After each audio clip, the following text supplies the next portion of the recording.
Some of you out there are musicians. You might know what a tuning fork is.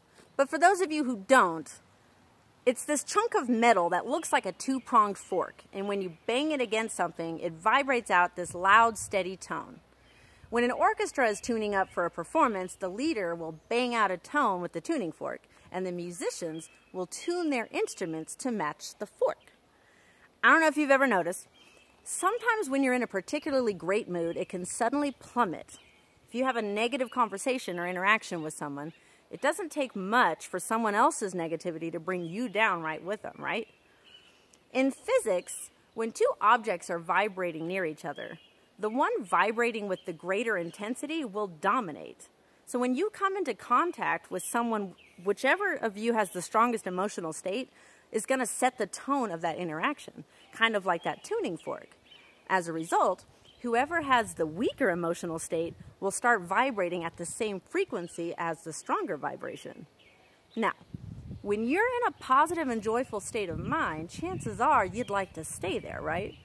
So whenever you're faced with a situation that compromises your good vibrations, you need to be aware that you have way more authority in the situation than you realize.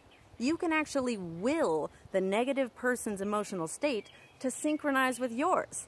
You have the right and the power to allow your good vibrations to dominate. Now, normally, you'd feel like lowering your vibrations to match theirs is kind of a way of showing them compassion and understanding, right? You need to know that you're only making the situation better by not indulging them in their negativity. So staying on a constant positive frequency is an art, and it takes practice, and that's why I created JOYkwondo. The more you practice maintaining good vibes, the more you'll build up a strong emotional immune system, and that will prevent you from catching negativity from someone else, and your peace and well-being will not be affected. So how can you practice maintaining your positive vibrations to work up that muscle? Here's an exercise you can try. When you're confronted with negativity, instead of focusing on the person that's contributing the negativity, focus on a sensation somewhere on your body, like an itch, a minor ache, a tickle in your throat. Just that act of focusing on that sensation is enough to kind of distance yourself a bit from the situation. It's going to prevent you from having that knee-jerk reaction. Now, once you have your focus on that sensation, focus on stopping the sensation with your mind. When the sensation stops, you're going to be restored to a state of peace. It works like magic every time. And just like that tuning fork, you'll bring the other person back to a positive state without them even realizing it. Give it a try. So what else can you command with these superpowers? In New Thought philosophy, the law of attraction is the belief that positive or negative thoughts bring positive or negative experiences into your life. According to this belief, people and their thoughts are made from pure energy. Through the process of using a specific kind of energy to attract similar energy, you can improve your own health, wealth, personal relationships, whatever. Basically, we can use the superpowers of our minds to attract the things we want in our lives.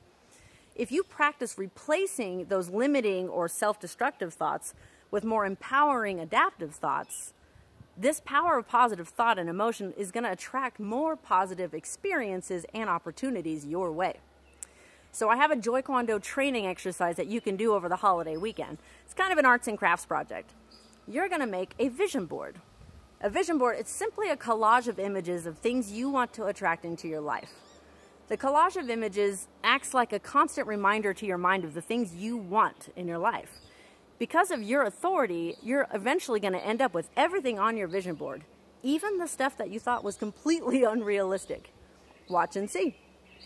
Now, the traditional vision board is just a poster board with glued-on magazine clippings. Many prefer the poster board style because it can be posted right on the wall and seen first thing in the morning. There's another option, though. It's a simple online collage tool. That's what I prefer. Digital vision boards, it's easier to do on an image search on Google instead of flipping through those magazines and looking for just the right photos. But digital, it's also nice because your finished vision board can be saved as a background image right there on your phone or your computer, which you look at all the time. Either way, there's really no rules to this project, only that the images that are placed on your vision board are things that you genuinely want to attract in your life and would bring you true contentment. So happy 4th, everyone. I hope that this message has inspired you to keep the positive vibes going all weekend long. Over and out.